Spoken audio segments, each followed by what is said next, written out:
Iya, pemirsa masih bersama kami dalam Newsroom dan masih membahas terkait buruh tolak revisi Undang-Undang Ketenagakerjaan versi pengusaha. Saya ke Bu Nining. Bu, sebenarnya pada saat kemarin yang diperjuangkan oleh teman-teman dari buruh sendiri, apa poin-poinnya? Undang-undang apa yang mendesak untuk diperbaiki atau direvisi begitu, Bu? Iya, sebenarnya dalam aksi tanggal 16 Agustus kemarin, memang karena kita memang melihat pertama memang ada hasil analisis dan kajian, kedua adalah penyampaian langsung yang disampaikan oleh Presiden termasuk pembantu-pembantunya, terus kemudian juga begitu juga dengan Apindo menyampaikan bahwa Undang-Undang Ketenagakerjaan itu adalah perlu fleksibilitas, artinya bagi kita kalau kita bicara fleksibilitas artinya kaum buruh punya power bargaining, artinya dia bisa menentukan bekerja di mana, upahnya berapa. Tapi kan dalam kondisi ini tidak gitu loh. Fleksibel yang dimaksud dengan pemerintah dan pengusaha hari ini adalah bagaimana tekanan terhadap para pekerjanya, upahnya dibayar semakin serendah-rendahnya, mereka mudah di PHK, terus kemudian mudah didapatkan. Karena kalau dilihat kemarin, misalkan kalau disampaikan di dalam laporan Bank Dunia itu bicara tentang bagaimana soal upah minimum, tentang pesangon, wewenang pemberi kerja dalam merekrut atau menghentikan pekerjanya. Nah, artinya kan ada mengarah kepada persoalan perubahan terhadap undang-undang yang lebih buruk. Nah, kita tidak menginginkan itu. Nah, kita dari berbagai macam kelompok tidak hanya bicara buruh yang bekerja tapi dari mulai mahasiswa, pemuda, perempuan, untuk bagaimana negara ini membuat undang-undang perlindungan, kemudian melibatkan stakeholdernya, seluruh stakeholder tanpa diskriminatif, yang kemudian mengedepankan kepentingan bersama. Baik, undang-undang yang menjadi catatan untuk kemudian harus dikaji itu? Pertama, tentu Undang-Undang 13 adalah menjadi PR bagi pemerintah karena itu juga tidak memberikan perlindungan dan kesejahteraan bagi buruhnya. Terus kemudian juga Undang-Undang PPHI yang kemudian yang dulu tuntutan pasca reformasi adalah bagaimana rakyat mudah mendapatkan penegakan hukum dengan biaya yang murah, tetapi dalam faktanya perjalanan yang cukup panjang, memakan biaya yang cukup tinggi dan waktu yang tidak sedikit bagi buruh.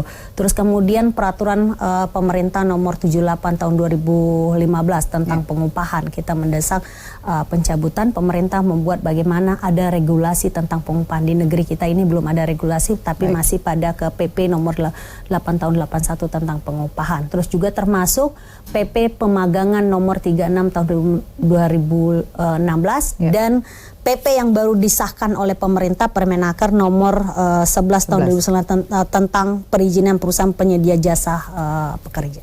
Baik, Pak Suprayitno, itu melihat yang menjadi poin-poin, undang-undang yang menjadi poin-poin dari teman-teman buruh. Apindo sendiri melihatnya seperti apa? Gini, kita harus melihat tantangan dunia yang sudah berubah. Lalu terjadi perang dagang antara Cina dan Amerika itu harus disiasati. Bahwa kita nggak boleh lengah. Maka kemudian kalau merevisi undang-undang dalam waktu dekat kan nggak bisa. Tetapi saya sepakat bahwa sebenarnya ada 3 induk daripada undang-undang yang memang harus kita tinjau bareng. Pertama Undang-Undang 13 2003, undang-undang mengenai serikat pekerja juga, karena sekarang sudah banyak asosiasi profesi seperti Gojek yang tidak bisa masuk sesuai undang-undang ketenagakerjaan. Lalu yang undang-undang PPH itu orang untuk mendapat perlindungan ketika mereka berselisih ternyata mahal dan kemudian lama. Terus kemudian ada beberapa turunan. Tapi jangan salah, PP 78 itu ada bagusnya juga, seperti misalnya struktur skala upah.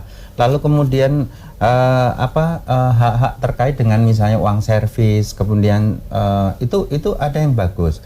Saya sih lebih cenderung bahwa itu tidak total semua harus dirubah menjadi satu bentuk undang-undang, tetapi sebenarnya bisa sedikit-sedikit, tetapi sama-sama kita secara rekonstruksi supaya pengusaha dan pekerja itu mendapat 3 hal tadi, job security, income security, dan social security, yang pro job, pro poor, dan kemudian pro growth. Itu menurut saya penting, karena pengusaha tidak bisa bekerja kalau tidak ada kontribusi juga dari pekerja.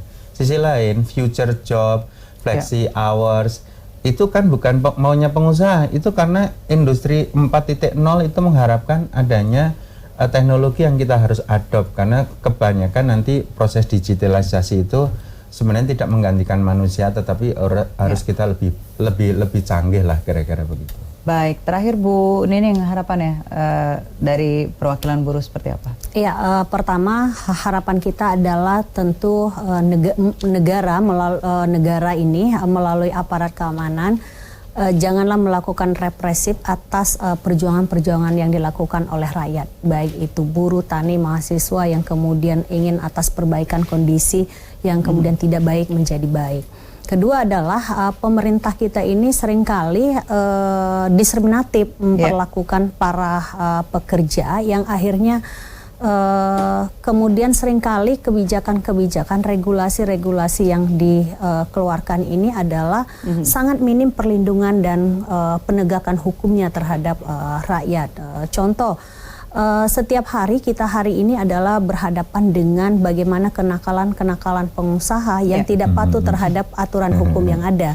Nah, saya tidak bicara oknum, tapi kan banyak Apindo sendiri. Saya ingat ketika sama-sama menjadi pembicara di TV One waktu itu, memang diakui 60% pengusaha di Indonesia ini tidak patuh dan kemudian sering melakukan pelanggaran, tetapi dibiarkan kan gitu, karena memang tidak ada pengawasan dan penegakan hukum yang berkeadilan bagi kaum buruh dan rakyat Indonesia. Itu yang kemudian terakhir adalah kita menghendaki bagaimana pemerintah ini melahirkan sebuah kebijakan yang memang benar-benar memberikan perlindungan bagi rakyatnya. Baik, semoga saja ini ya para buruh, pengusaha dan juga pemerintah ini bisa menemukan titik tengah dan untuk bisa kesejahteraan bersama begitu. Terima kasih Bu Nining, atas waktunya bersama kami. Terima kasih Pak Suprayitno atas waktunya bergabung bersama kami, dan pemirsa, sejumlah informasi dari mancanegara akan kami hadirkan usai jeda yang satu ini, diantaranya Shimelong Ocean Kingdom, sajikan akuarium terbesar di dunia. Tetaplah di Newsroom.